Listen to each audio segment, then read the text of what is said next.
The Seahawks wide receiver core has a ton of speed and versatility, and it is a fun group to watch during Seahawks training camp. What's going on, 12's Jackie Montgomery with your Seahawks Daily. Well, don't blink or else you might miss a Seahawks receiver flying down the field en route to the end zone. This group has a ton of speed, especially with the offseason addition of Phillip Dorsett. He's the fastest guy we've ever had here, Greg. You know, I mean, he runs into the time realms we don't even think really exist, 4.2s and stuff. And in our system with Russ and the way Russ likes to bomb the football, he's a big factor for us. And matter of fact, we're just installing stuff in the next couple of days that really accentuate some of those kinds of plays, and I'm really anxious to see him fit in. Tyler's been phenomenal at that stuff over in the past, and to have the complement really with all of that speed on the field at the same time, DK and Tyler and Phillip, it's pretty dynamic, So, but he's done really well, and that's what you've seen. He's got behind us a couple times.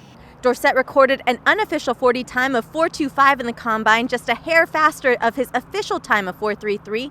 We've already seen the speed and connection that DK Metcalf and Tyler Lockett have with Wilson, and adding Dorsett will bring another deep ball playmaker. Just a guy that can stretch the field. Again, I mean, just to compliment Tyler and DK, we know those guys can stretch the field, and just having a third guy that you can go out there and put pressure on the defense and make sure that they can't really pay attention to one person. I mean, that's what you want. That's what you want in the offense. You want it to be wide open, and you don't want your main guys to be doubled all the time. So you gotta have a lot of guys that can run. You gotta have a lot of guys that can just put the pressure on the defense.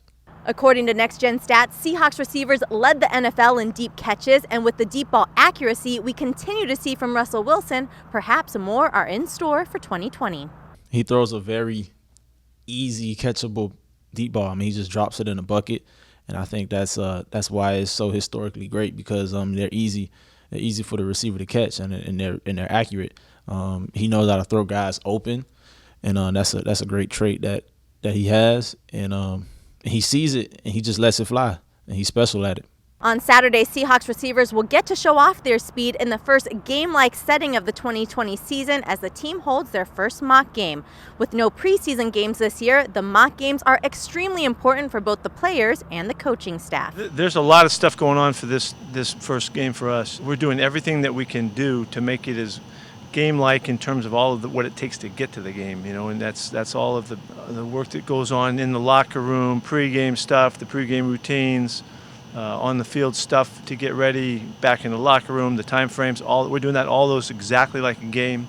Halftime's 12 minutes, the whole thing, and coaches in the booth, all that. We're doing all that. So it's, as much as anything, this is really about procedural, approach and getting that thing knocked out. When you have 4 games, you have plenty of time to work that out, and so I want to make sure that we have this nailed here at home for sure, and so that's one of the big emphasis. Now, obviously, what we're going to do is we're going to get a really good test on the first couple weeks of work, and see who knows what, and see if guys are commanding their stuff on offense and defense, and the tempo and the exchanges that we make going in and out, substitutions, all that kind of stuff to make us really sharp at game time when it comes up. Wednesday will be the next really big shot for us when we come back around and go to the stadium again. So this is kind of like the first preseason game for us, and trying to get everything organized and get off to a good start. It's really important because, like you said, we have no preseason games, so we have to treat this like our first preseason game. We got to go out there, and we got a lot of the guys that haven't been here, you got to get used to the stadium. You got to get used to the game day routine, warm up. So, I mean, it's a lot that we got to get used to going out there, and then at the end of the day, it's football. And then we got to go out there and we got to play. We got to envision that it's a real preseason game, and we got to go out there and everybody has to give their best effort. Well, unfortunately, the mock game will not be broadcasted, but make sure you keep it logged on to Seahawks.com, as we'll have all the latest from the game and on your favorite team.